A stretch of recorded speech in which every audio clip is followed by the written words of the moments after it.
அனைவருக்கும் வணக்கம். நம்ம இன்னைக்கு யாரை பற்றி பார்க்க போகிறோம் அப்படின்னா நாடாளுமன்றத்தோடைய குழுக்கள் பற்றி தான் நம்ம பார்க்க போகிறோம். நாடாளுமன்ற குழுக்களில் ஸ்டாண்டிங் அப்படின்னு சொல்லக்கூடிய நிலைக்குழுக்கு கீழே ஒரு நிதிக்குழு அப்படிங்கிறத பற்றி தான் நம்ம என்ன பண்ண போகிறோம் அப்படின்னா பார்க்க போகிறோம். நிதிக்குழுவுக்கு கீழே ஒரு 3 குழுக்கள் இருக்குது. அதாவது பொது கணக்கு குழு, மதிப்பீட்டு குழு, பொதுத்துறை நிறுவனங்களின் குழு அப்படிங்கிறது. ஸோ எக்ஸாம் பாயிண்ட் ஆஃப் வியூவில் இந்த பொது கணக்கு குழு அப்படிங்கிறத பற்றி நம்ம பார்ப்போம். ஓகேவா? நிதிக்குழு அப்படிங்கிறது ரொம்ப ரொம்ப முக்கியமான ஒரு பாயிண்ட்டு. ஸோ நம்ம இந்த வீடியோவில் நம்ம எதை பற்றி பார்க்க போகிறோம் அப்படின்னா பொது கணக்கு குழு. 1921ஆம் ஆண்டு அமைக்கப்பட்டது தான் இந்த பொது கணக்கு குழு. இந்திய அரசு சட்டம் 1919 படி இதை என்ன பண்ணியிருப்பாங்க அப்படின்னா கொண்டு வந்திருப்பாங்க. மாண்டேகு-செம்ஸ்போ சீர்திருத்தத்தின் படி இது ரொம்ப பழமையானது. தற்போது உறுப்பினர்கள் எத்தனைன்னு பார்த்தோம் அப்படின்னா மக்களவையில் 15 உறுப்பினர்களும் மாநிலங்களவையில் 7 உறுப்பினர்களும் இருக்காங்க. இந்த உறுப்பினர்களுடைய தேர்தல் அப்படிங்கிறது எப்படி இருக்கும் அப்படின்னா ஒற்றை மாற்று வாக்கு மூலம் விகிதாச்சார பிரதிநிதித்துவத்தின்படி இந்த தேர்தல் அப்படிங்கிறது நடக்கும். உறுப்பினர்களின் பதவி காலம்னு பார்த்தோம்னா 1 ஆண்டு, அதாவது 1 இயர் இருப்பாங்க.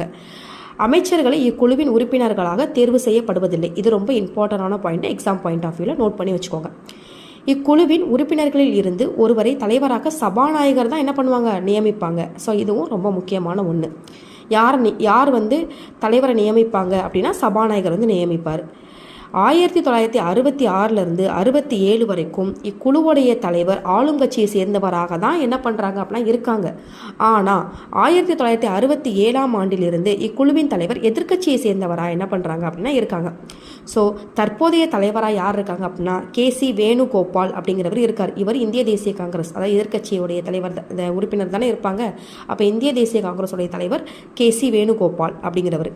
இதே மாதிரி 2024 தமிழ்நாட்டில் யார் இருக்காங்க அப்படின்னா பொது கணக்கு குழுவுடைய தலைவர் யாருன்னா செல்வ பெருந்தகை அப்படிங்கிறவர். இவர் ஸ்ரீபெரும்புத்தூர் சட்டமன்ற தொகுதியை சேர்ந்தவர் தான் இவர். ஓகேவா? செல்வ பெருந்தகை பொது கணக்கு குழுவுக்கு தமிழ்நாட்டில் இருக்கார். ஸோ எக்ஸாம் பாயிண்ட் ஆஃப் வியூவில் ரொம்ப ரொம்ப முக்கியம். இது கரண்ட் அஃபேர்ஸில் ஒவ்வொரு ஆண்டுக்கும் சேஞ்ச் ஆகும். ஏன்னா இது பதவி காலம் அப்படிங்கிறது ஒவ்வொரு ஆண்டு. ஸோ தற்போதைய நிலவரப்படி இவங்க இருக்காங்க. ஸோ ஒவ்வொரு ஆண்டும் எக்ஸாமுக்கு போகும்போது நீங்கள் என்ன பண்ணிக்கோங்க அப்படின்னா பார்த்துக்கிட்டு போகிறது நல்லது. பாராளுமன்றத்தின் குடியரசுத் தலைவரின் சமர்ப்பிக்கப்படும் தலைமை கணக்கு தணிக்கையாளரின் ஆண்டு அறிக்கையை ஆராயும். அதாவது இந்த 3 பாயிண்ட்டும் என்ன அப்படின்னா, ஸோ இதை ரீட் பண்ணி வச்சுக்கோங்க. இந்த 3 பாயிண்ட் என்ன அப்படின்னா இவங்களுடைய வேலையை பற்றி சொல்லுது. அதாவது தலைமை கணக்கு தணிக்கையாளர் இருக்கார்ல, அவர் என்ன பண்ணுவார்னா ஆண்டு அறிக்கையை குடியரசுத் தலைவர்கிட்ட கொடுப்பார். குடியரசுத் தலைவர் என்ன பண்ணுவார் அப்படின்னா பாராளுமன்றத்தில் அதை சமர்ப்பிப்பார்.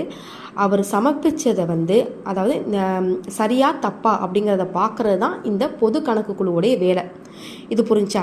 நெக்ஸ்ட் என்ன அப்படின்னா மாநிலத்தின் ஒதுக்கீடு கணக்குகள் இருக்குல்ல, அதாவது அவங்க